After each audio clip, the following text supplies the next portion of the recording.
Alors, il y a des facteurs de risque pour développer un cancer du sein. Il y a des facteurs de risque sur lesquels on peut influer, qui sont la consommation de tabac, la consommation d'alcool supérieure à 6 verres par semaine, le surpoids et le manque d'activité physique. Et puis, il y a des facteurs de risque sur lesquels nous ne pouvons rien faire, qui sont les antécédents familiaux de cancer du sein. Si vous avez une mère, une tante, une sœur qui a développé un cancer du sein, vous avez un surrisque de développer un cancer du sein.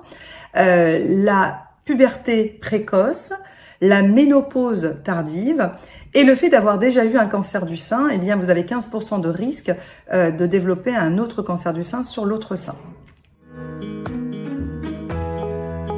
Le dépistage est essentiel dans le cancer du sein, le dépistage précoce.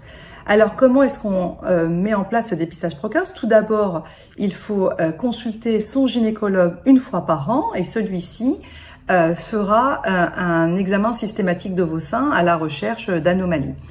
Et puis, vous-même, vous pouvez déclencher une consultation si vous vous rendez compte qu'il y a des anomalies qui apparaissent, une grosseur au niveau du sein, une grosseur au niveau de l'aisselle, une peau au niveau du sein qui est rétractée, qui est rouge, qui est chaude, un mamelon qui est rétracté, ou bien un écoulement au niveau du mamelon, soit de liquide ou soit de sang, une différence de volume entre vos deux seins, ou bien une perte de poids inexpliquée. Eh bien, à ce moment-là, il faut déclencher rapidement une consultation chez votre gynécologue.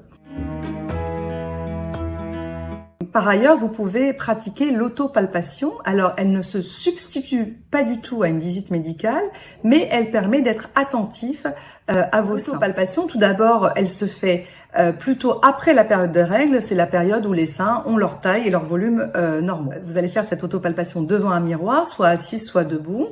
Vous faites tout d'abord un contrôle visuel pour vérifier que les volumes des seins semblent identiques et habituels. Vous allez lever le bras gauche et à l'aide de votre main droite, vous allez palper le sein en partant de la périphérie du sein jusqu'au centre, enfin, tout en tournant autour du sein, cadran par cadran. Vous allez faire la même chose avec le sein droit et la main gauche. Il faut également vérifier le trajet entre le sein et l'aisselle et puis également palper l'aisselle. Il ne faut pas oublier d'appuyer sur le mamelon pour vérifier qu'il n'y a pas un écoulement inhabituel. En cas d'anomalie, vous allez consulter votre médecin traitant. Allez faire un tour chez votre gynéco et vous continuerez à voir la vie en rose.